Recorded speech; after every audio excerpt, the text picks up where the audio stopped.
All right, cool. Welcome to the second episode of the Great American Fallout podcast. As usual, Reggie here. We've got my good friend Kevin. And today's guest is Heather Waldriff. She's a certified yoga teacher, specializes in treating trauma through yoga. And before you start, just want to give an insight to why we're doing this. I know there's a lot of crazy things going on in 2020. 2020 is a crazy time. People like myself have lost their jobs. There's an increase of crime, crazy stuff going on, suicides, and sometimes people just need different ways for dealing with new problems. Some crazy statistics, about 6 of every 10 men, so about 60% of men and 50% of women experience some type of trauma in their life.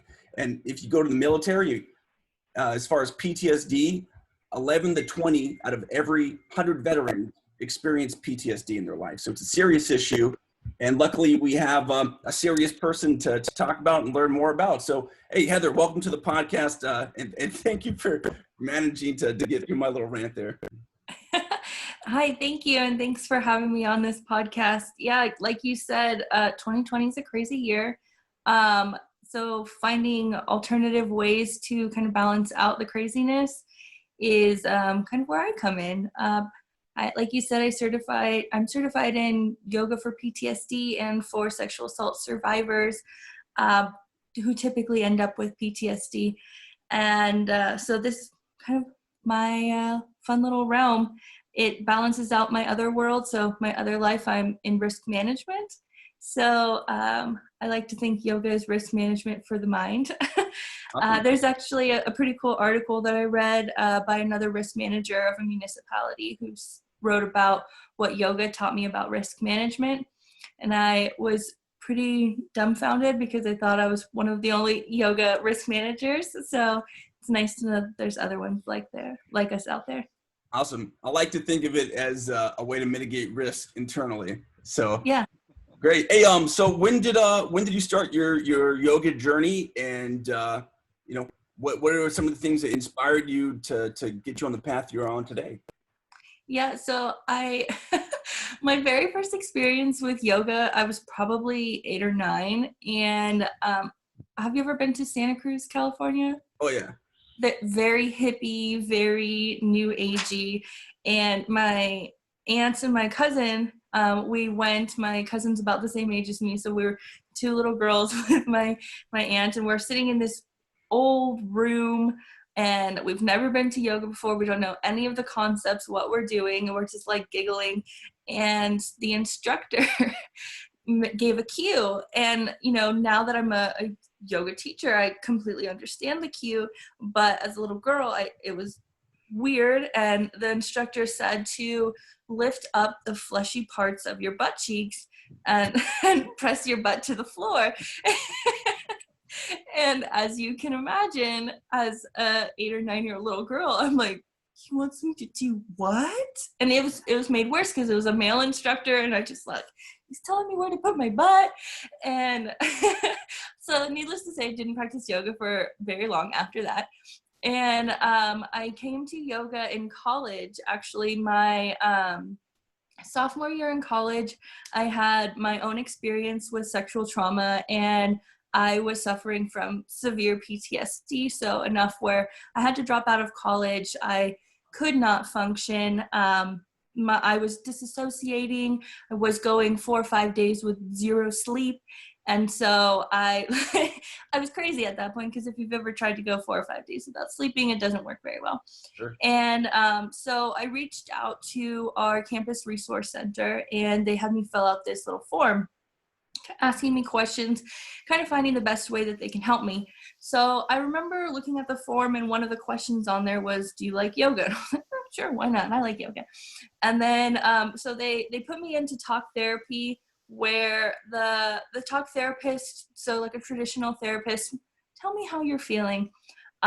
She said, yes, you have PTSD and it is very severe, so I think I should see you less. And my reaction was like, oh my God, like my PTSD is so bad, even a therapist doesn't want to see me. So I went back to the resource center, like, all right, what do you got for me? And they said, well, you marked down yoga, so let's get you coordinated with our yoga instructor. And that is where my life changed. I met this woman, her name is Zabi, and she is the founder of Transcending Sexual Trauma Through Yoga. And she's been on all the major news networks. She actually just got commissioned to write a book about the program that she created. And so it's an 8-week course that starts from the beginning. And that's my introduction to trauma-informed yoga, where it's choice-based. So instead of plant your foot here and turn pelvis this way, it's I invite you to step whichever foot feels good forward. And if you'd like, engage your hands and raise them to the ceiling. So giving the participants their choice back, their voice back, being mindful instead of saying guys or girls, saying folks, because you don't know what people are experiencing. And so it's very conscious of your language, very conscious of not putting your hands on another person's body. But I did that for 8 weeks, completely restarted my healing journey. And then I just practiced at home for a long time. Fast forward many years, about 6, moved to where I live now in Arizona. And I had no job and no friends, and I knew no one here. So I joined a yoga studio, and I ended up going about 14 times a week where I became obsessed. It was a hot vinyasa class. So I'll talk a little later about the different styles of yoga, but it was a sweaty, just fast-paced, cardio-heavy practice. And it started a whole new kind of healing internally. So there's so much, like you guys have talked about, going on in the news and things that are just constantly being thrown at you. I needed an out, and that was my way out. And because I loved it so much, I decided, hey, I'm going to get certified, and the certification's 200 hours. So I did it over 6 months. Yeah, so I did 3-day weekends for 1 to 2 weekends a month for about 6 months, and it is hard. That's a crap ton of downward dog. That's the only yoga thing I know is downward dog, but yeah. Yes, it's a crap ton of downward dog. When we got further into towards the end of the 6 months, we were doing about 15 hours a weekend of physical asana practice. So things like headstands and splits, and all of that came after practicing for 6 hours that day. So your body was just physically exhausted, mentally exhausted. I've barely scratched the surface learning the philosophy of yoga. It's a whole lifestyle. And that led me to become certified in trauma-informed yoga thereafter. And now here I stand. Man, and I know being of the male species, I know there's a certain stigma around yoga. Yeah. There's always that one person at work, that one friend who's always carrying around her yoga mat. And usually yoga is seen to be something that, at least from my perspective, means something, more of a girl's exercise or a girl's practice. So yeah. Do you ever, are you aware of that stigma or, Very much so. So actually, I had that stigma for a long time. When I filled out that form, when I started my yoga journey, they said, so what kind of ideas are you coming into yoga with? So I said, I feel like it's like a bunch of skinny white women who eat granola and they're really flexible. And so that was my perspective of yoga. But this book, it's called Light on Yoga. It has most of the yoga poses that you can possibly do. Every single pose is done by a man. I don't know if you can see that. Oh, yeah. But yoga initially was only for men. In India, it was a male-dominated practice. So oftentimes when you're reading the historical text of yoga, or if you're reading kind of a lot of the explanations behind the way of life of yoga, it's from a male perspective. And so that was actually something very different that we had to overcome in our teacher training, because it talks a lot about different things in life, but doesn't talk about menstruation. It doesn't talk about childbirth. It doesn't talk about the things that affect women. And so it was weird to see kind of a shift in history, going from a very male dominated practice to now mostly women, and then opening it up to the male world to see that it is good for them as well. Yeah, absolutely. Hey, Kevin, have you ever done yoga? I've done it limited. I've tried it a few times. It's difficult if you're not used to it, but you feel pretty good afterwards, and I think it is beneficial. One of the things that I've tried is Tai Chi. I did that for a while, and oh my God, I hated it every time. But like towards the end of it, like you feel amazing. Like going into it, you're just like so dreadful, and like it's kind of, I think, all the stress I had built up in my life accompanied with it. But then like after like an hour or an hour and a half of it, like you just feel like a new person. And I think that's kind of similar to yoga. I just haven't done it as much, haven't really had the opportunity. But it's super beneficial for the mind and the body for sure. Yeah, that's the one thing, right? As far as Western medicine, Western culture, I don't think we really associate the mind and the body as one thing. A lot of Eastern medicine, Eastern practices, Tai Chi, yoga, they really incorporate the spiritual, the physical, and the mental. So yeah, let's dive into it. So you said there's different types of yoga. Are those different types better for certain things, or? I think it's kind of what you're looking for going into the practice. So there's hot yoga, and then there's non-heated yoga, and then there's very specific hot yoga. So it's, you will do this sequence in this order every time, and you don't stop until you've completed this sequence. Whereas then there's something where you go in completely unplanned, and the class is just taught basically from the heart, and it flows one pose to another. Or there's no flowing, and it's, here's one asana, here's another asana, here's another one.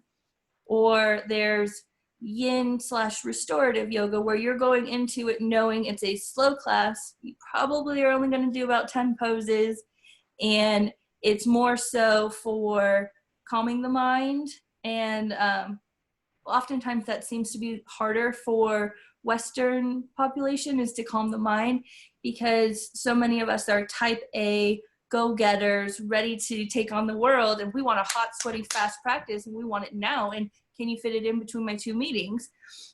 Where doing a yin practice, you have to hold a pose for 15 minutes. Not 15, that's an exaggeration, more like 5. But if you're holding child's pose for 5 minutes, what can you think of? What do I need to buy at the store? What meetings do I have coming up tomorrow? Is my wife okay? Is my husband okay? What are my kids doing? What's on the schedule? And you have to bring your mind back every time. Okay, I'm here. And so it's really what you're looking for. Are you looking to be hot and sweaty when you come out of class? Are you looking for your mind to be rejuvenated? Those hot, sweaty classes are super beneficial to someone who, say, for example, is experiencing depression. They go in, their heart rate gets up, their body's heated up, you're building up kind of like that life force they talk about in yoga, and you experience a rush of endorphins. Whereas if you're having anxiety on the other spectrum, you can go in and do a yin class and calm the mind, focus the body, cool down, because anxiety makes you so hot and fast and your blood's pumping. So just kind of what you're looking for is what kind of class you pick. Yeah, so I heard a couple things. I just want to make sure we're going through and defining these things, because some of these words are new for me. But so we have structured classes, flow and no flow yoga. As far as the hot stuff, I just know Bikram yoga, and that seems to be one of those structured, you will do this kind of movement. So that might not be the best for trauma, especially knowing Bikram's past. Exactly. Why people go into yoga. And I mean, the benefits of even the sauna, increased heat shock proteins. I mean, there's a decrease in overall mortality and diseases. So it looks like you're getting a combination of benefits. So as far as somebody who's going in with an intent of treating PTSD or trauma, what kind of classes would be the best, and how would they start dipping their toe into the yoga practice? So I recommend if there's a trauma-informed class in your area, to definitely seek that out first. So like I shared earlier, it's choice-based, it's language-specific. It builds safety, trust, collaboration, and empowerment. So you are in charge of your choices. You get to decide how you feel in a posture. If you don't want to hold it, then you don't have to hold it. If you don't want to take cat-cow, you can sit there and sit cross-legged, and there's no judgment whatsoever. It's a completely, it's taken on such a stupid term now, but it's a completely safe environment for you to practice without feeling shame that you can't get into a pose, without feeling pressure to get into something that maybe doesn't feel safe in your body. So a little something that we haven't super talked about is like a somatic experience. So when your mind experiences trauma, it very often stores that trauma in your body in different places. So our large joints, like our hip joints, very often store trauma. So if you're working on doing the splits, or if you're working on, it's called frog pose. It's basically where your hips are real wide. Oftentimes people will start crying and they have no idea what is going on. Why am I crazy? I'm fine. There's nothing going on. But it's because you're releasing that cellular stored trauma. And that's the intent behind trauma-informed yoga. It's not to sit in a group setting and say, when I was this years old, this thing happened to me. This is why it's traumatic. This is every detail. Very often that's re-traumatizing a person. And so to be able to move your body, and almost like the concept of wringing out a dish towel, how you wring the water out. Yeah. Oftentimes in yoga, you're wringing out those somatic experiences that are stored deep in the cells of your body. Yeah. Sometimes, I mean, I know I was talking to you a few years back and my hips were tight and you gave me a few poses, but it was because I was more stressed out. And I do find that certain parts of my body get a little tighter when I am stressed out or there's things going on. As far as trauma and yoga for trauma, I like the idea of giving people back the power of choice and ownership of their body. Because if anybody's ever experienced trauma or PTSD or anxiety, you do not have control of your body or your emotions or what you're doing. So giving some of that control back is great. Kevin, you got any questions on this or anything that's scratching the surface? You want to keep going? Let's keep going. It's good stuff. All right, cool. Sorry, not trying to cut you off, Heather. No, you're fine. Go ahead. All right, cool. So getting into, you said somatic experiences. So you want to keep talking about somatic experiences and how yoga is used to treat those, or are there any specific instances where you've seen somebody break down and heal through some of these processes? Really, you're the expert. I'm just trying to instigate questions out of your head. No, I love that question. Actually, I had one student in a class who is the typical veteran, very hardened, covers emotions, uses humor to hide real emotion, and tries to make things like lighthearted. This student in class, we were about 45 minutes into class and he was near the front and all I could hear was him just crying. You could tell it was deep soul crying. And, I just put a hand on his shoulder, let him know I'm here if he needs something, and let him cry it out, because sometimes that's all you need to do is just that release of emotion.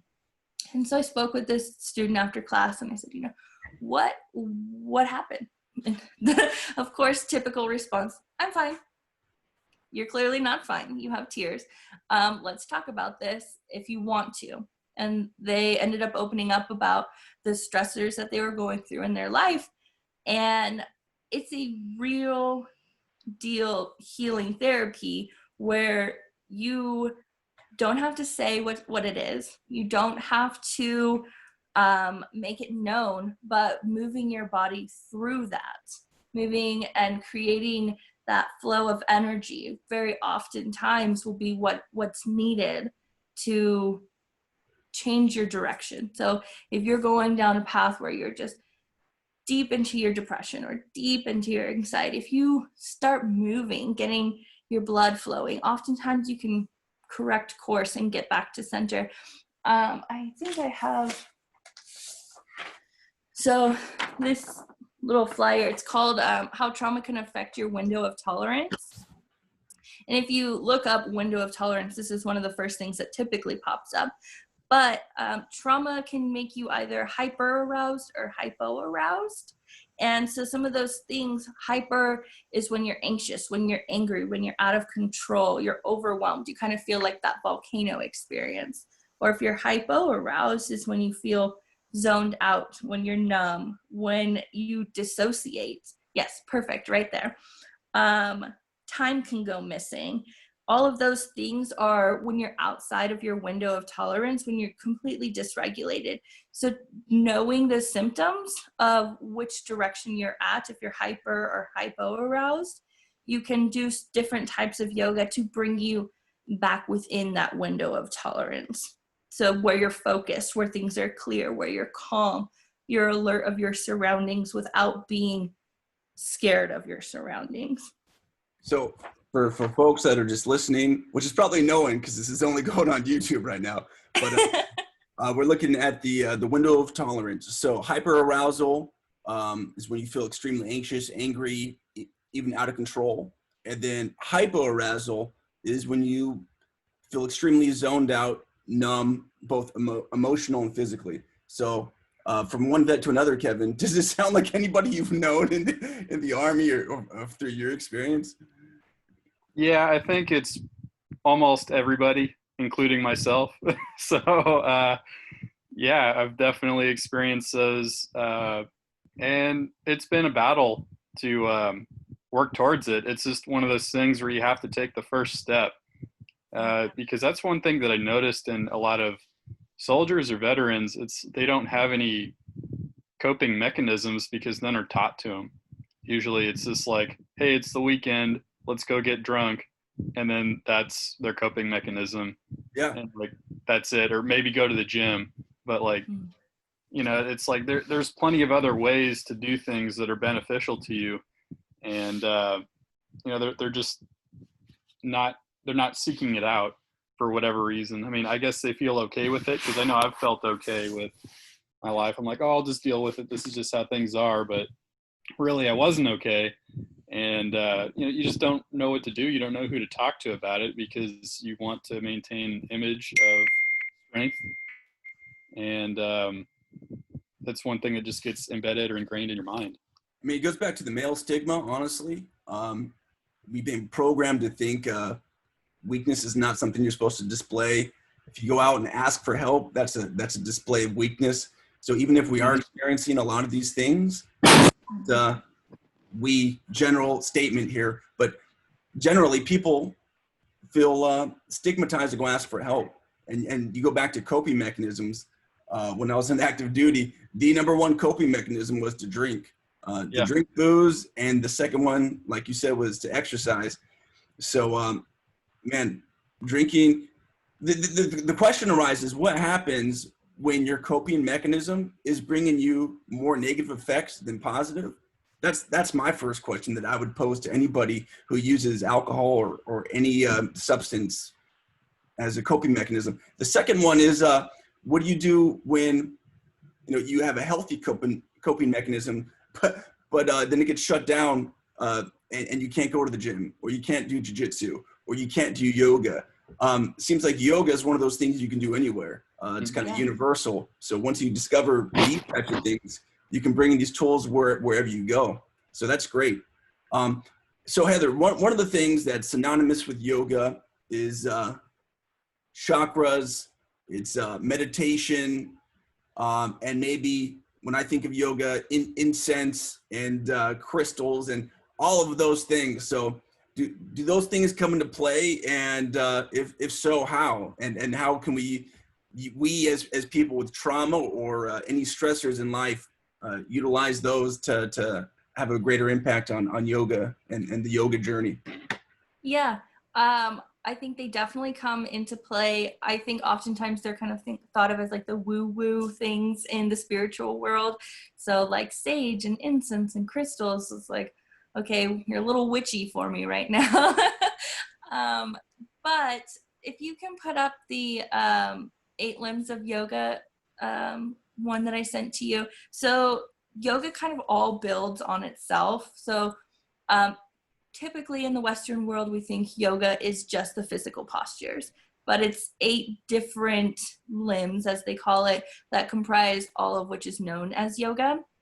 Starting with the first 2, Yamas and Niyamas. This is the social Yamas. Number 1 is the social contracts that we have within our society, and then the Niyamas is how we direct ourselves. So if you kind of see number 1, nonviolence, telling the truth, not stealing, not hoarding, being truthful. Those are our contracts with the outside world. Niyamas are cleanliness, both internally, meaning what food goes into your body, what you take in visually, and outside cleanliness, of course. Contentment, heat, heat meaning kind of like those hot yoga classes I was talking about, self-study and surrendering to whichever form of God that you subscribe to. Then we come to number 3, which is asana, or what most people think of when they hear yoga. Asana is the physical places that you, shapes that you make with your body. And this is all building up towards different, or to the next level. So you do the physical asanas, and you do number 4, your breath work, pranayama, to build up to number 5, 6, 7, and 8. So they recommend children or younger people only practicing 1 through 3, because that's kind of good for children. And then as you reach adulthood, you bring in the other ones. So breath work, we've talked about a little bit, but there's a bunch of different ways to use your breath. So you were saying, what happens when your coping mechanism's taken away? Well, this is a timely subject, but your breathing typically isn't taken away from you. But there's I get it. there are different breath techniques that you can do to calm the mind and actually restore the body without ever having to go anywhere besides where you're at currently. That builds on to the next one, if you want to bring that next one up. I'm kind of taking the long route to your question, but it'll get there. So number 5, I believe we're on. Coming back up. Is withdrawal of the senses. So like when, for example, when you're talking about something and you're so engrossed into it that you don't see other things going on around you. I'm sorry, that's 6. Withdrawal of the senses is allowing yourself to focus on just one thing so that your hearing doesn't distract you, or the sense of what you're sitting on, or a smell does not end up bothering you or taking away from that concentration. So then number 6 is that intense concentration. So when you're really focused, that whatever's going on around you doesn't matter. And then that brings us all building up to the state of meditation. So currently I have my iPad propped up on a meditation cushion because that is something that I do work towards. But you do the physical asanas so that your body doesn't hurt when you sit in meditation. You practice withdrawal of senses and intense concentration. So when you're actually in that state of meditation, you're not distracted and you're not having a bunch of thoughts flying through your head. You're able to control that. Ultimately working towards the 8th limb of yoga, which is a state of oneness, depending on what religion you subscribe to. That can be nirvana, that can be heaven, that can be, whatever it is that you subscribe to, but it's basically the feeling of bliss. You have accomplished oneness between you and the divine, essentially. But to get to that oneness, there are chakras, like you mentioned. And I think I sent you something about chakras, but Yeah. So okay. quick question on this. So is this something that you can't fully move on to the next stage unless you fulfill, like you can't fully move on to two unless you fulfill one? No, not at all. So Okay. these are they build on one another, but you can do pranayama without doing asana. So you can work on your breath techniques without doing your yoga poses, but your breath techniques definitely get you deeper into your physical asana. So you can use your breath to twist deeper or to lengthen the spine, things like that.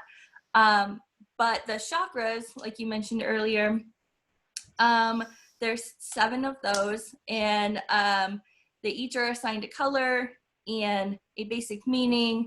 Yeah, there you go. Starting with the root chakra, which is red, it starts at the base of your spine. So how chakras work, they start at the base of your spine and build up to the crown of your head. They can become overactive or blocked, like this is showing, and this is where you get your ailments or dis-ease in your body. I like that disease and dis-ease are the same. But when you know these kinds of things, you become kind of aware of them. So they each are associated with a color. And oftentimes you can, like, for example, the root chakra is red. So if you want to bring it into balance, you can eat red foods. You can meditate with, yeah, there we go. You can meditate with red crystals. You can use certain smells, or you can use different mantras. There's so many avenues to healing that are based around the chakra. So based around what they do for you, based around what color it is and what part of the body you're working with. So yoga practices, like for example, you see the heart chakra right in the center, it's green. You can do yoga poses where your chest is open wide and you're working on really opening that up. When you feel open, when you're physically open, you're more acceptable of love, more acceptable of relationships, more loving. And so that's kind of how the two intertwine. I think of this because this can go so deep and over so many people's heads and be very woo-woo, as I said earlier.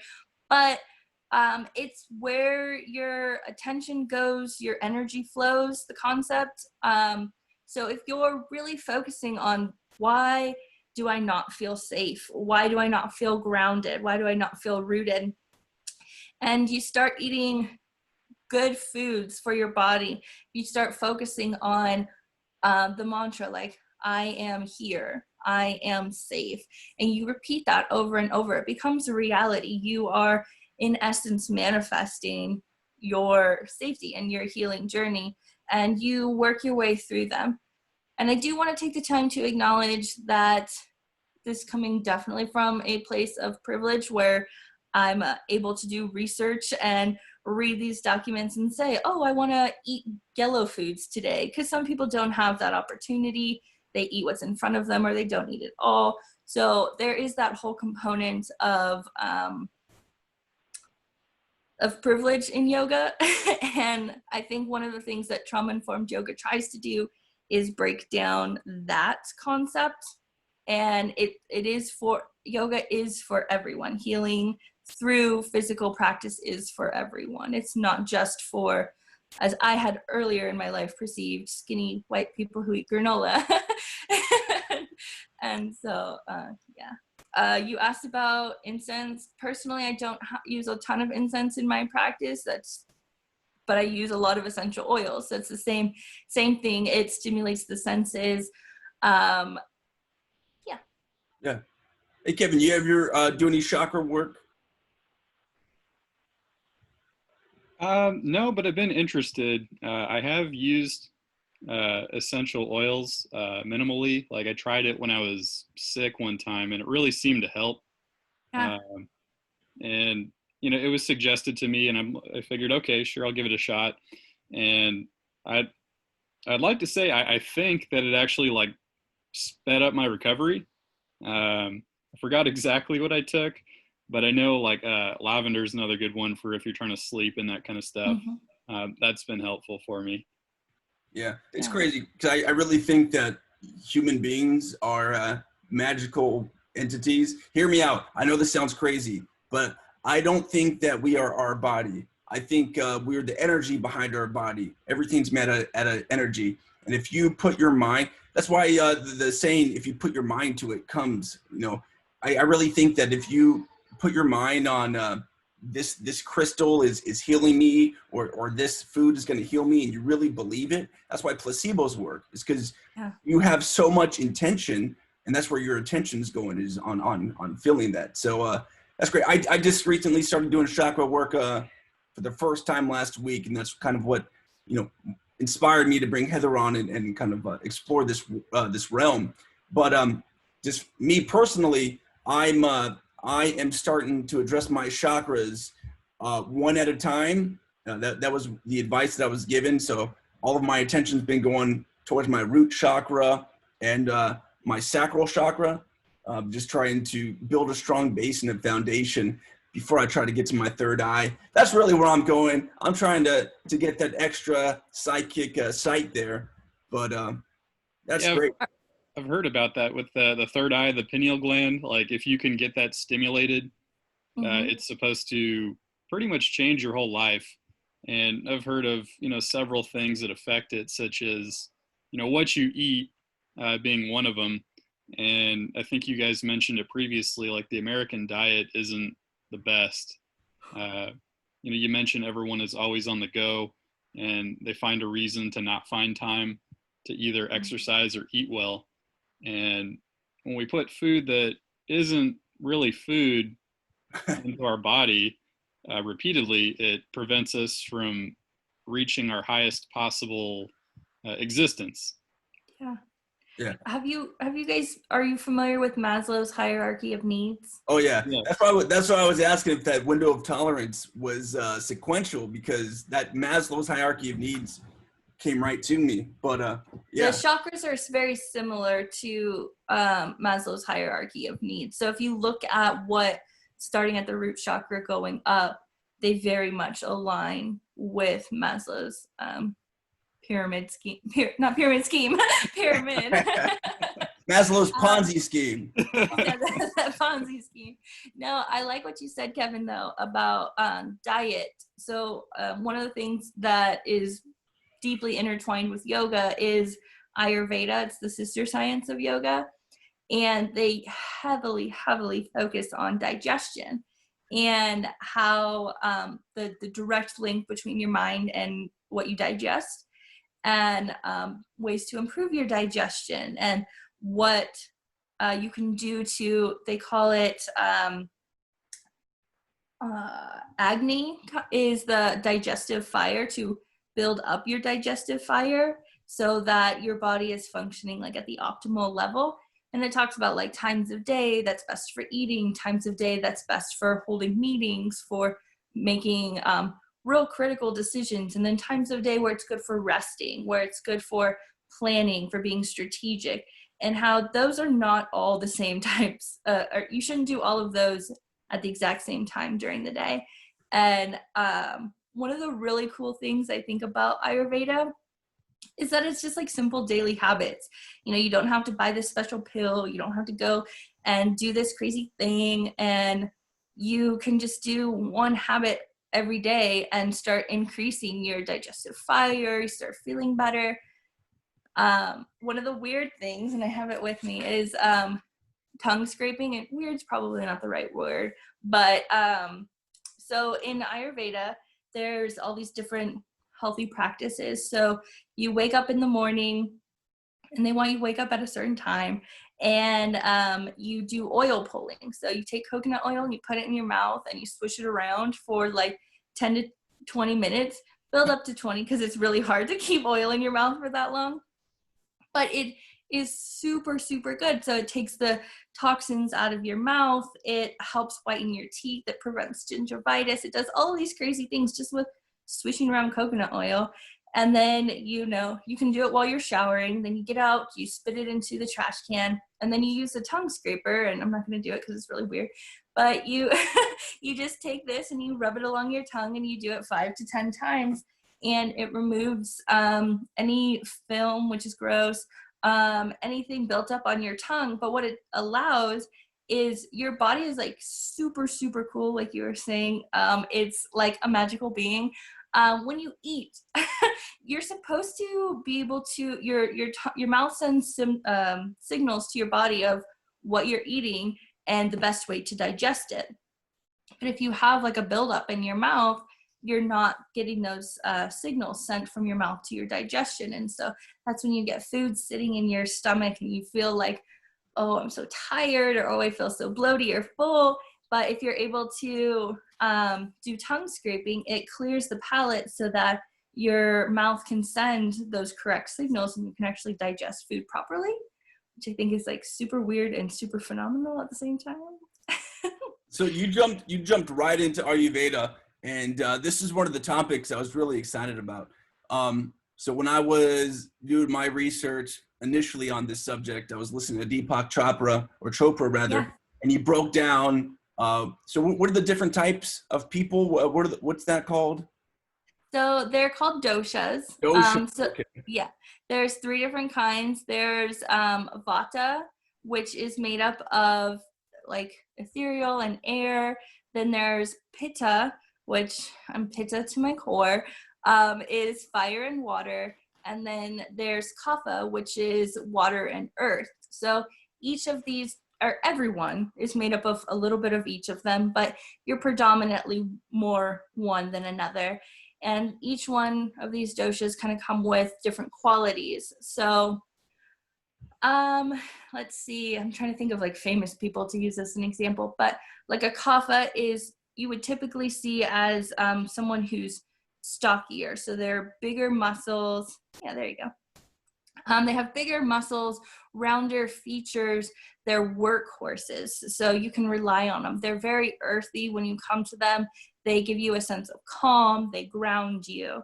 Whereas a vata is typically a thin person, someone who is very artistic, very creative, jumps from one idea to the next, doesn't necessarily get the idea going, but they're the creative engines, if you will.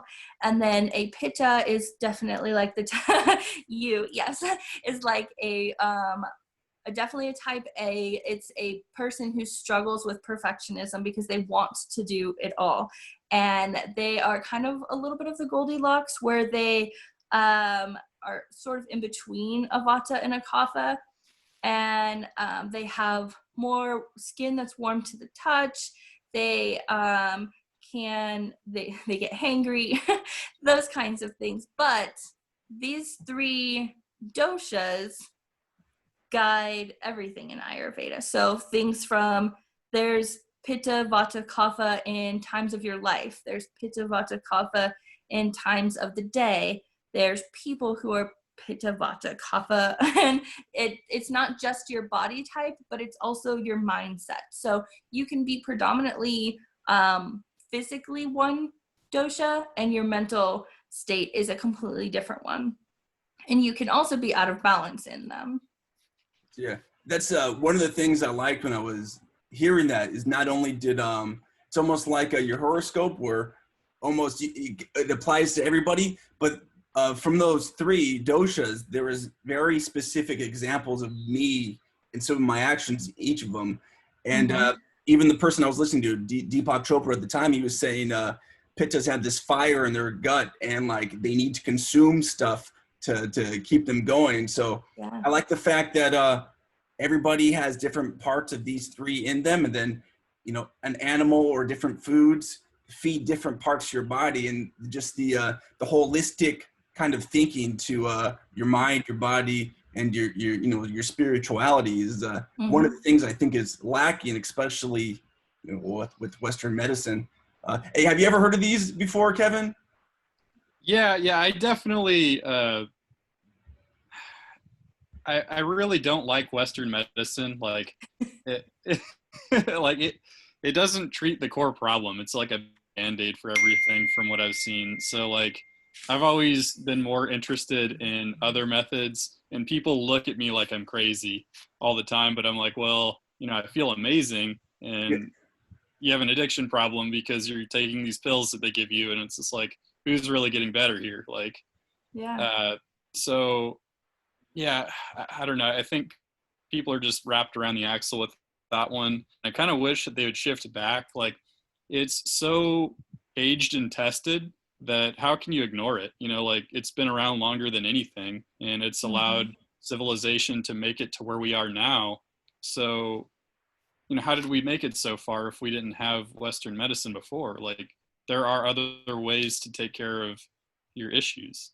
Yeah, last 80 years, from what I've been listening to and reading, is really when the medical, I'll call it the industrial medical complex started. You know, the initiation of doctors and medicine and credentialing, all of this stuff is the last 80 years. How did we do it for the thousands of years before? 6,000 if you're a believer there, Right. of certain texts, and then, you know, up to 12,000 older if you know, you're not reading certain texts. But super crazy, super interesting. So you got to holistic healing, Ayurveda. We've got through trauma yoga. Is there anything else that you wanted to share with us, Heather, before we dive into some other topics? Yeah, just with the Ayurveda, I think that it's super cool because you are what they teach Ayurvedic health counselors is that you're not fixing someone, you're guiding someone to fix themselves. And so it puts the onus back on the person. They get to cook the foods that feel good for their bodies. They get to move during certain times of the day that feel better for them. So I think it's a real big shift from here's a prescription, this is what I'm telling you have to do, or we're going to do this surgery. It's like, how about you let me feel what's good for my body? And that ties totally directly back to trauma-informed yoga, because oftentimes people get traumatized at the military or the medical industrial complex. Hospitals can traumatize people. And I'm not saying that people shouldn't go to hospitals whatsoever, but I'm just saying that there are sometimes different ways to go about healing. Absolutely. And I mean, one of the commonalities, one of the common threads that tie all of this together is I realized when I was reading and doing research on chakras that different chakras have different foods. So if you're working on your root chakra, you would probably eat beets or carrots or rooted foods. And it'd be interesting to see if there's a correlation between that and any of the doshas. And if there are specific foods, like everything ties to each other. And I really think that's where the old saying, you are what you eat, comes from. Because I'm definitely not McDonald's. I mean, have you ever seen a McDonald's burger? Like, have you ever seen the test between like a regular hamburger and a McDonald's burger? And they put them in the jar. Have you seen that, Kevin? Yeah. Yeah, it's like 10 years later and it looks exactly the same. Yeah, it tastes the same too. The secret sauce. But no. I didn't know that. The French fry is never right. It's crazy. I found a French fry in my car from 4 years ago. You know, I ate it. I'm not proud of it, but no, that's great. Desperate times call for desperate measures. Hey man, COVID-19. I mean CV-19. Don't get me Bill Gates. Anyway, cool. Yeah, so we already got into that.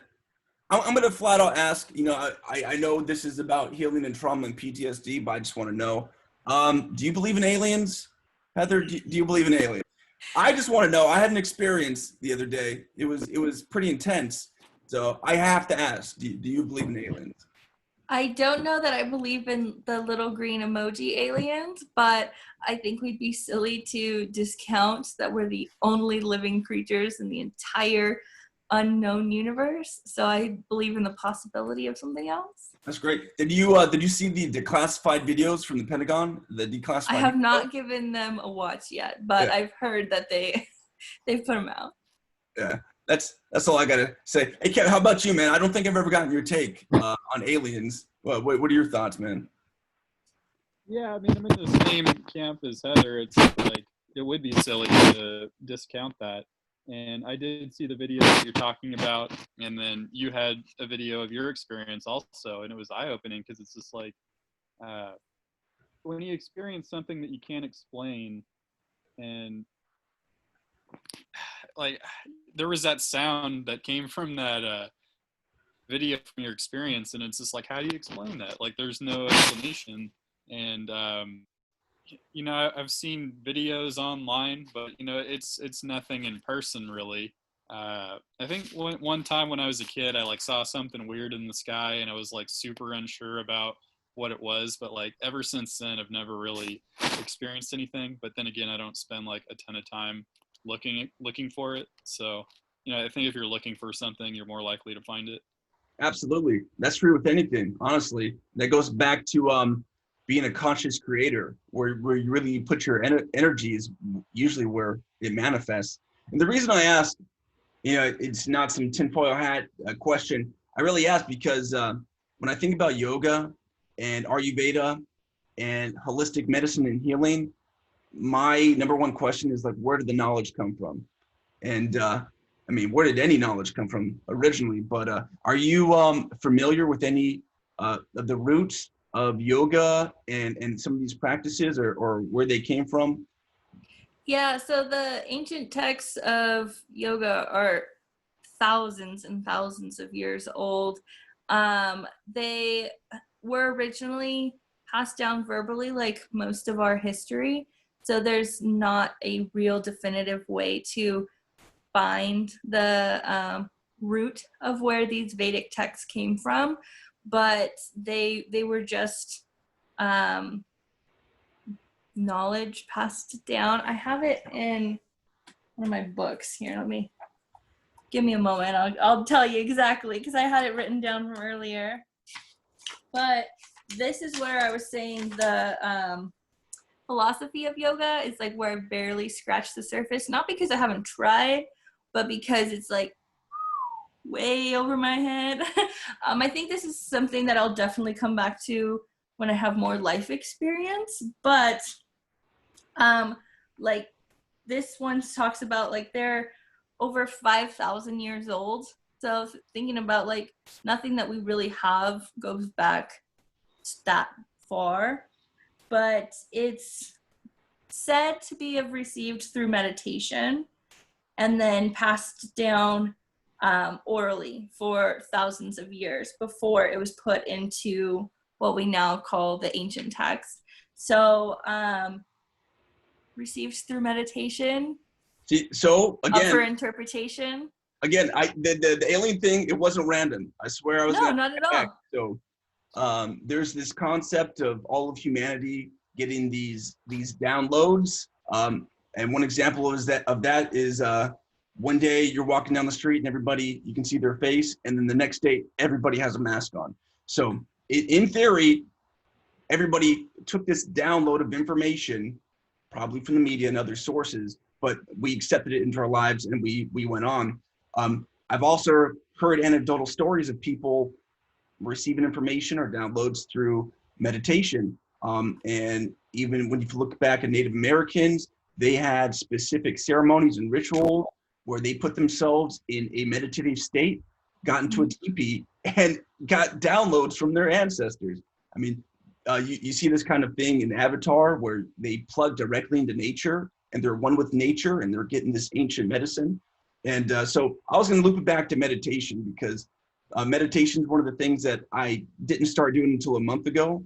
And so far it's been beneficial. So would you like to share any of your experiences with meditation? And ultimately, I'm gonna lead to if you've had any crazy experiences while meditating. But if that comes organically, let it be. But yeah, I'd love to hear your experience and any tips for people that are trying to address or deal with any trauma or stress. And you know, if they're just getting, you know, started on their journey. So I'm gonna shut up and get out of your way so you can answer the question. Yeah, no, so meditation can be done anywhere. Oftentimes you'll see people cross-legged sitting on a beautiful beach, or, you know, something silly. It doesn't have to be so poetic. You can be sitting on your chair, or you can be sitting on a couch, and you can be sitting in a position that feels comfortable for you. It doesn't have to be cross-legged because, hey, tight hips, I can't sit cross-legged for a very long period of time. But be gentle on yourself. Our Western minds are very limited in our capacity to sit still and to sit quietly. So start with a few minutes. Set a 5-minute timer and close your eyes and go into it with no expectations. You know, that's kind of where I got started, sitting there. Like, okay, what am I doing? Okay, let it go. So one of the best advice I got is to acknowledge your thought, but then send it on its way. So yes, I'm having a thought and it's leaving. And instead of saying, I'm not supposed to be thinking about something that I'm thinking about, now I'm thinking about not thinking about it. And then you just kind of spiral, because then you start to feel, I'm not good at meditating. I can't meditate. And so you have to accept where you're at, which is kind of why I showed those 8 limbs of yoga. They don't necessarily have to come in order, but they do help get you to that state of being able to ignore sounds, ignore smells, ignore crazy thoughts in your head. And so you start with 5 minutes, build up minute at a time. Some really good ways to keep yourself focused are mantras. So one of the ones that I really like is I am, and then I am, and I list things that I am. So I am a wife. I am a student. I am a yoga instructor. And then you get through all the typical things, and then you start working your way into deeper things, and you start realizing, you know, I am here, and I am present. I am alive. And then you kind of work through whatever kind of stumbling blocks that you're having. And then there's other mantras you can do of let go. That one sticks with me so often. If I can't really figure out what is kind of stifling me at the moment, I'll go with let go. Inhale, let, exhale, go. Over and over and over until I feel my body letting go, till I feel my mind letting go, till I feel my breath relaxing. And you get into a place where it just becomes a rhythm. You're no longer saying the words, but your breath is doing the action.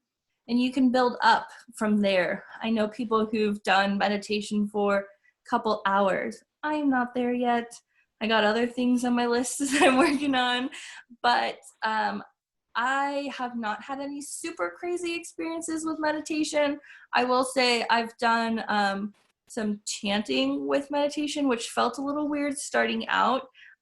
Mostly using the sound Om, A-U-M, which has this whole meaning in yoga. It's kind of like beginning, middle, end, space in between. It's the sound that is the vibration of the whole world.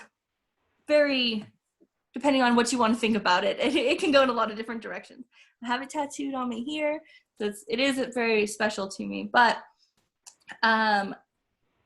almost like what you were talking about, you felt your experience kind of reverberate through you. So when chanting Om, I did it in a room full of people, and we all became kind of on the same vibrating frequency. And so it was very much that feeling of, sounds super like I don't know how to say it, but we were all very much interconnected in that one breath, in that one moment. We were all on the same wavelength, same mind frame. And it kind of clued me into that concept of like one consciousness. I don't know if you've ever had a conversation about that. Well, I haven't had the conversation. I don't think we've had the conversation here yet, but definitely believe in one consciousness or singularity. There have been times, and I'm just going to say through my research, times in my research where I encountered that, say, a new idea had never been introduced on the earth. And as soon as one person introduces that idea, say in America, very closely comes up again in India. So all of these things spring up, but it's not until that one person kind of lights the torch that lights everybody else's torches around the world. Yeah. And Kevin, I know you were experimenting with meditation there. Are you, is that still something that you're practicing? Yeah, what was the app? It's called Calm. Yeah. So it's a paid app, but it literally gives you every tool you need to learn how to meditate. Like there's a section for sleep. There's one for just like a daily meditation. There's a section that teaches you step by step how to meditate correctly.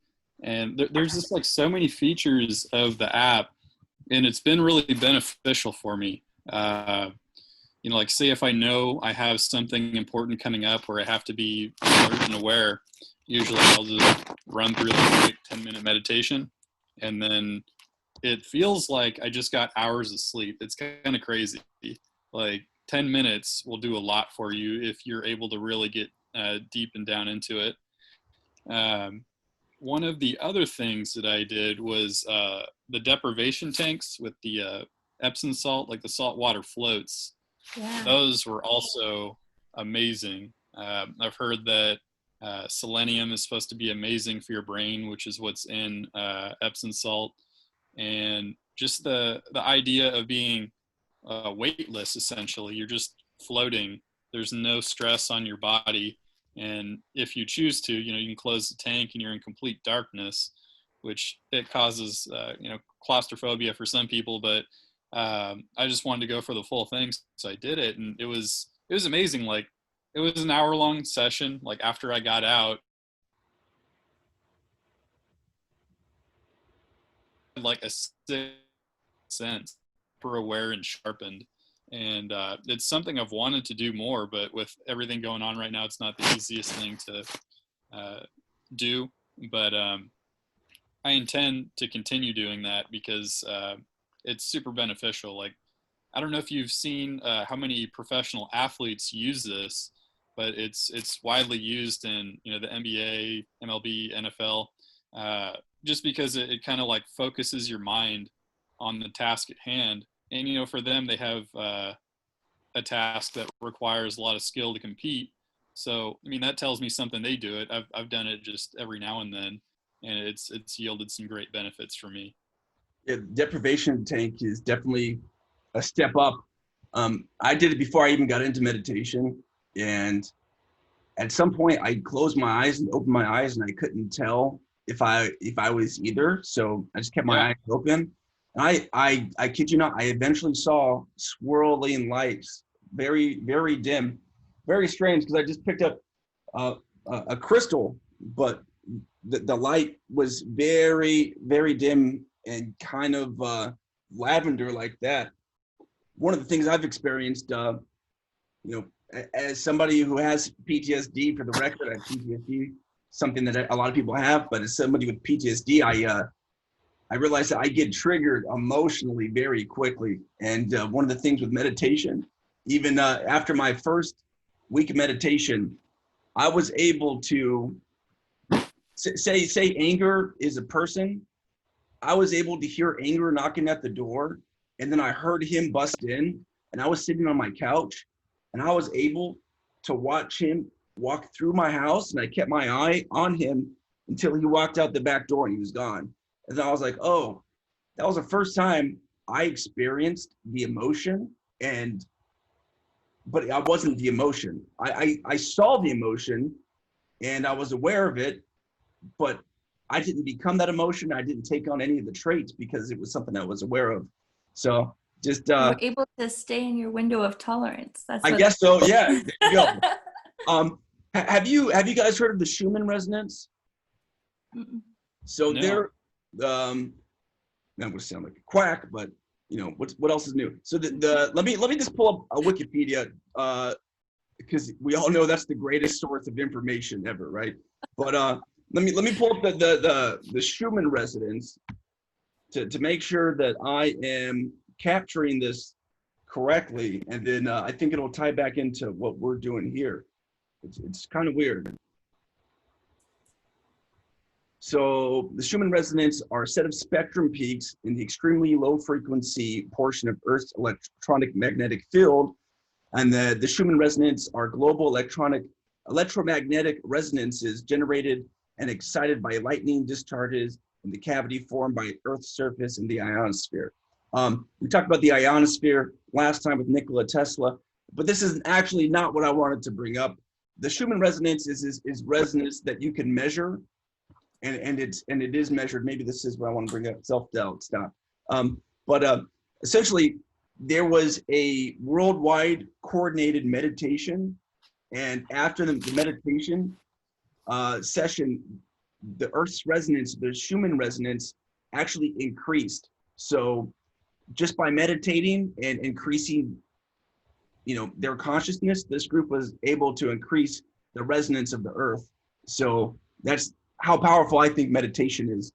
And it's some scary stuff that we can tap in and change and elevate our consciousness in the Earth without even knowing it. So yeah, that's my rant on the Schumann resonance. If you haven't heard of it, very interesting. We can look it up. But that Wikipedia article was not what I wanted to present, even though I kept rolling with it. So cool. Awesome. Any other tips that we can use to deal with the crazy 2020 year that we haven't talked about yet? Yeah, I think that it's super easy to become woke, as you guys were talking about last episode, to become woke, but your eyes are open to all of the negative things, all the conspiracies. Not, I say it that way because they're not conspiracies. Yeah. We're used to it. That to become aware of all of the horrendous things around us, but at the same time, there's so many super positive things to become woke to.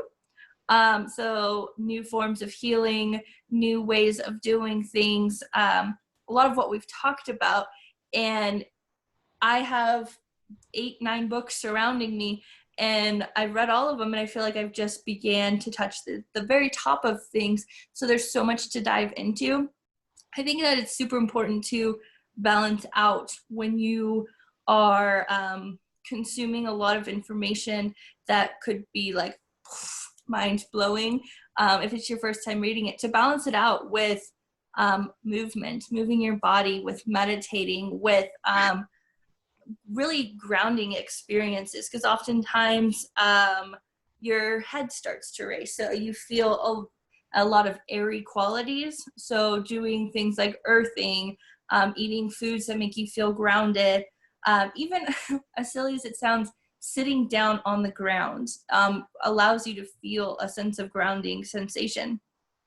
So doing those things to keep you in balance, because you can oftentimes become really unbalanced when you're consuming a lot of new information that isn't always positive, or the happy, love and light side of things. Absolutely. Yeah. I was listening to somebody who was pretty much describing that if you had an AC alternator and a DC battery, you can configure the system in different ways so it outputs or runs on a certain type of energy. And I mean, Kevin alluded to this in our first podcast, that you turn on the media and it's nothing but negativity. So our entire construct, our entire society is set up to run on negativity. And I think that's something you have to rewire internally. And this is a great path to help do that. You said something, earthing. Can you tell us what earthing is? Yeah. I think I know what it is, but can you tell us what it is?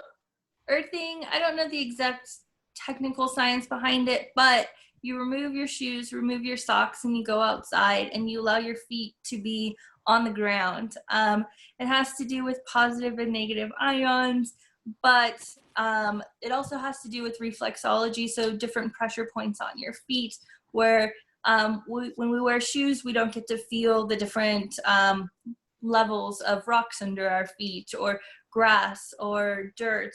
And so you put your feet on the earth, and it really balances you out. There is that exchange of ions, which I'm not going to speak to because I don't know and I don't want to say it wrong, but it is very, very beneficial. It brings your body into balance. It just kind of feels good, honestly. Think about little kids when they take their shoes off and they go running around outside. It's just kind of a natural experience, and it brings you back to that childlike sensation.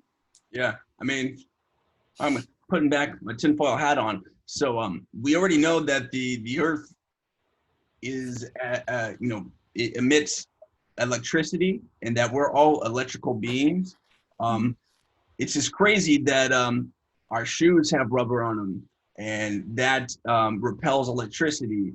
We're walking on nothing but cement, and it's harder and harder to find open fields unless you're in a rural area. So, I mean, for whatever reason, I think we've lost our connection with Mother Earth, Gaia, the natural energy, and it's always nice to take a break and reconnect with where we really come from. Yeah. Yeah, hats off. It was interesting. I was actually just this last week looking into one of those grounding mats, because I've heard about the benefits, like even for sleeping. Say you put one on your bed, or you put one on your desk, or just the area that you're working. So whether it be your feet or your arms, your hands are in contact with them, for a long period of the day, it's going to make you grounded or earthing. It's kind of the same concept, I think, just different word for it. But I had one in my Amazon cart. I need to go buy that. I've just heard about people putting it on their bed, and it helps them get to sleep, because at times that's one thing that gets me is like, I'm just laying there and it's just like, oh my God, like I'm tired, but my mind can't slow down. And it was one of the things I wanted to try because I've heard of other people having pretty good success with it. And I think there's other benefits that I'm unaware of, but it's something I'm definitely going to look into further. You ever heard of a grounding mat, Heather? I have not, but I like doing yoga on the grass, and it gives me the same sensation because both my hands and my feet get to be on the earth. And I grew up as like a lifeguard and swim instructor, so most of my life I didn't wear shoes. Now working in an office environment, if you come into my office, I have to put my shoes on to come greet you because I do not wear them under my desk. So I think that would be super beneficial for me to have one of those at my desk. Sure. Yeah, it's crazy. So you said earthing and you said grounding mat, but when I looked up, it was earthing mat. So I never heard of these before. This is interesting, but take a look. Carbon infused conductive top layer. So I mean, we're electrical beings. And if you don't think so, close your eyes and have a random person put their hand in front of your face without any shadows or light. And I'm pretty sure you can feel when somebody's hand is right in front of your face, even if there's no wind, if it's right there. That's why, sometimes I really feel like there's ghosts or something in my house, because like I feel like this energy, like somebody's watching me or somebody's right behind me. But it might be just I'm picking up different energy. So our heart is an electrical function. Every beat, there's electricity running through us to make that happen. So what I've read is that we're supposed to have like an electrical field 6 feet from us.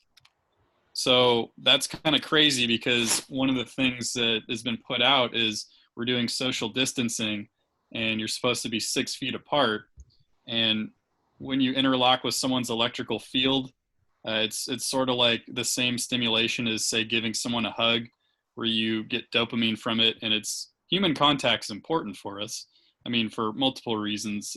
You get the dopamine, and then even if they have something on them, say like some kind of bacteria, it's a way that it boosts our immune system. And when I read it, I was like shocked, because I kind of like put the two together. And it was just an interesting coincidence. I want to look more into it, but from what I was reading, it was saying that our heart is supposed to have a 6 foot, I wasn't sure if it was a radius or diameter of just like an aura that comes from our body. It's crazy. You go back to coping mechanisms, friends, family, people usually rely on to talk to in person. You take that away, you're just reducing your coping mechanisms. So that's crazy. That's great. Never heard that. Like in military training, when you can't shake someone's hand, or you can't give someone a hug, or you're away from your friends and family and you're out doing training, you can go months at a time without physical contact with another human. And when you end up having that, it's a positive sensation, but it makes you very aware of what you're lacking. You can feel that connection via the energy. And even what is it when people go to the hole in prison and they're taken away from light and other people? I wonder if that's one of the causalities to going crazy, or if there's something to it. If there's something to solitude. I don't know. They talk about children who are in orphanages in other countries, like mostly Eastern European countries. They are for a long period of time, they were overwhelmed, and so they could not pick up the children. And so they didn't have touch. They cried and cried and cried, and then they would stop crying because they were no longer touched. And it physically changed their brain. That when they became adopted and they came into a new family, they had learning disabilities, they had behavioral problems because they weren't touched as children. Yeah, it's insane. Have you guys heard of Jeannie, the wild child? No. So essentially, I forget if it's this girl's parents or grandparents, but they were just shitty people, and they kept her locked in her room with limited contact up until like age 7 or 8. I have heard of that. Ever been to a psychology class? This is one of the prime examples. But even they had like one of those little potty training toilets in the room, and she came out and she was past the stage where she could learn the English language. She could understand what you said, but it was all sounds because she didn't have that contact. And look it up. I'm not making this up. No, I've not heard of it. No, yeah, I know. So, it's just crazy how people can do that. Crazy, man. Human contact, and then you dive into electromagnetic or electrical fields, and yeah, crazy stuff. All right, so man, I think it's been like an hour and a half. A lot of good information. Just to recap, some of the things, key takeaways from this, as far as meditation, I'm definitely going to try the let go mantra, because I've been using the Headspace app, and they do a lot of the same things, but I'm always looking for new ways to meditate and new ways to elevate my higher self. So the let go mantra and the calm app are definitely some tools I think we can use. As far as trauma-informed yoga, it seems like if you have the ability to find a class that is a little less structured, that would probably be a better type of class for somebody that's trying to heal or step into yoga for any type of PTSD or traumatic healing. Any other key takeaways that we can give to our listeners? All three of them. No, I'm being facetious, but yeah. Any other last minute takeaways from this discussion? And my only last minute takeaway is yoga is for everybody, meaning everyone, but also everybody. So if you are an amputee, if you are disabled, if you are plus size, if you are anything outside of a stereotypical yoga body, yoga is still for you, and it is still accessible to you. So don't discredit yourself before starting. Great. How about you, Kevin? Anything you didn't know, or anything you're going to try, or any other last minute questions we can ask the expert while we have her? Well, one thing I'm interested in looking into is maybe like some yoga sets. I know like there's yoga sets or Tai Chi sets on YouTube that are easily accessed. So like most smart TVs, you have that app and you can just put it up and try and follow along. Just like doing it the first time, like you're likely not going to get it 100%. but it's just getting out there and trying. So I think that's perhaps something that I want to look into, because with Tai Chi, you don't need an instructor, but it helps a lot. But just to get your body moving and kind of expose yourself to it, I think is the first step. Like, it's kind of what we mentioned earlier, is taking that first step. It's something that's really hard to do, but once you get going and you get some momentum, everything else kind of comes along. That's a great point. I like to caveat. So Heather, for the person that sees this video and they're like, this is something I want to try, but there's no yoga studios. What's the best process for them to do? Should they pull up an article and try to do the poses there? Should they pull up a YouTube video, or what would your recommendation be for the absolute beginner, and tomorrow is going to be their day one? Yeah, YouTube is full of beginner yoga classes. There's even, you can type in like beginner yoga 15 minutes or something, give a time frame and you'll get a video. And go slow. You do not need to do the 2-hour class. You do not need to do a super hot, sweaty class to start out with, because you probably come back because your body will hurt. You can do YouTube yoga. There's the Downward Dog app. It is an app you have to pay for, but it has all levels of classes. You can tell them how frequently you want to be cued, what you want them to sound like when they cue you, if you want breath cues, if you want body cues. So it's tailored specific to you. It's not just a recorded video. They give you options. So that's a nice variety. Or reading books is great. It gives you photos of what to look like, but sometimes that can be a little difficult to get your body into that position when one leg's that way and one arm's over here, and when do I breathe? How long do I stay here? I had one student say, are there yoga competitions? Like, how long you can hold a pose for? It's like, that's the opposite of what we're trying to accomplish in yoga. We're not trying to compete. And my favorite saying about yoga is that it's a lifestyle. It's a practice, not something that you perfect. So as soon as you nail one posture, there's 6 or 7 more that you're gonna have to work on. And then there's advancements and modifications. So that's what I would say for a brand new, like a beginner, is start with taking the modifications, start with the slower classes, and find videos. There's a bajillion videos. If you go to yoga studio websites, oftentimes the instructors are doing Zoom classes right now, or they're doing Instagram Live, Facebook Live, whatever have you type of classes available, so you don't have to be in the studio. Great. Are you currently doing classes via Zoom? I'm sorry? Are you currently still teaching yoga? I teach on my Facebook, yeah. Okay, nice. Do you want to give the people out there a way to find you? If not, that's fine. Yeah, no, Heather Waldriff on Facebook. It's a picture of me and my dog. And every Wednesday evening, I teach a yoga class. It's typically about an hour. I was also doing a 12-minute ab class on Mondays. We stopped for a little bit, but that's going to be picking back up again. So if that's something that you'd like to join, feel free. I'm also on Instagram as Heather Waldriff. And yeah, that's how you can find me. Great. I will post the details there below in the description.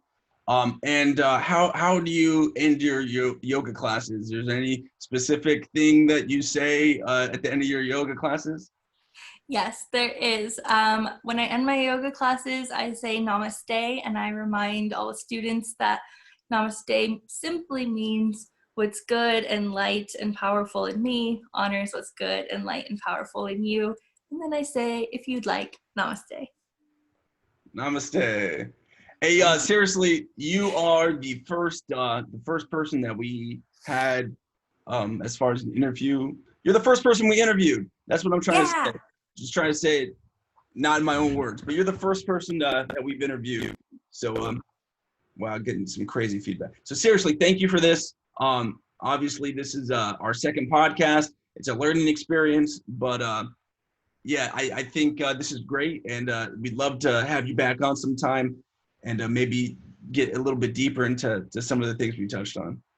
Yeah, thank you very much for having me, and I look forward to watching this podcast grow. Great. I appreciate it. Take care.